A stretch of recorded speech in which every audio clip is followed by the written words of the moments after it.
ताज़ा तरीन वीडियोस के लिए चैनल को सब्सक्राइब करके बेल आइकन और ऑल नोटिफिकेशन पर क्लिक करें ताकि आपको मिले हर अपडेट सबसे पहले। نو چې دا څوک د دین خبرم وي او دا ورته ټیکم ښکاري بیا مرګرتیا نه کوي نو بیا به دا قوم چې الله تعالی وایي چې زه د یو قوم حالت تر هغې پورې نه بدلوم تر څو پورې چې قوم په خپله نه بدل شي داسې څه وحي دې وخت کې به نوره نه نازلېږي دې وخت کې به هر څوک سوچ نه پسته خبره کوي نو زموږ دا یو بل ته دا خبره ته راکوو چې دا ځوانان نور خلکو ته هم دا ورسوي چې دې ځل دا موقع حل صرف جماعت دا زموږ د الیکشن نارام ده چې حل صرف جماعت اسلامي زه دا حل نور پارټیانو ته نشم ورکوو ځکه چې دا کار مونږ مخکې کړی دی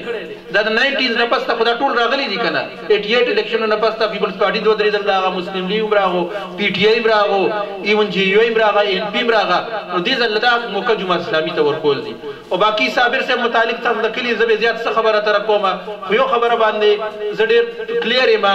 چې دومره متحرک او په دې اسمبلیانو بیوروکراسي دفترونه د ډپارټمنټونو سیکرټریانو نه د خپل علاقې د حق خبره کول د علاقې د حق نه زیات حق راویستل دا به انشاءالله دوی کوي او دا د هنر دی دا سکل ځکه جماعت اسلامي دوی درول دی په دې شته زموږ ټولو ملګرو کې کیدای شي دا کار زهیرالله به یا ما یا اجي صاحب بل چا نشو کولی زموږ د ټولو ملګرو کې دا د ټولو نه زیات صابر صاحب کولی شو نو ځکه جماعت اسلامي د دې لپاره اهل وګرځولو چې دا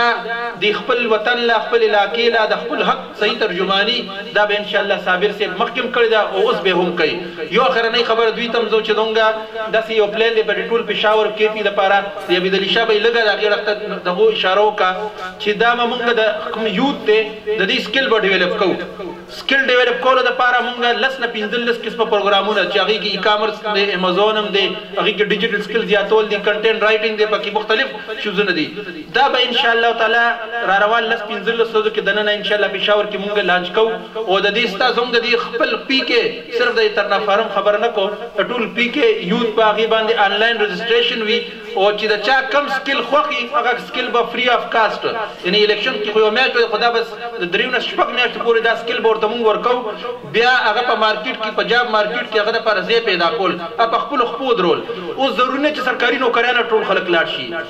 لازمي خبره ده او اوس ټیک خبره دا ده چې سکل ډیولپ کېږي دا سکل ډیولپ کول کار به انشاءالله مونږ بنو قابل پروګرام لانچ کوو او په دې ایریا کې به د یوت په هغې کې انګیج کوو هغه به انشاءالله د 3 او 6 میاشتو د ټریننګ نه پسته او د دې سکل ډیولپمنټ نه پسته به هغه په خپله ځان دپاره ارننګ کوي خپله به ګټي هغه به د خپل خاندان دپاره به ذریعه جوړېږي څنګه مونږ کراچۍ کې وکړل او انشاءالله دقسې اوس KP کې دا پروګرام مونږ لانچ کوو نو تاسو ته هم دغه چې کوم یوت دغه ځای کې دی یا کوم مشران دي د خپل بچو ته دا کنوی کړي چې دا پروګرام هم جماعت اسلامي سره شته دی او دا به صرف د الیکشن ناره نه وي بغیر د الیکشن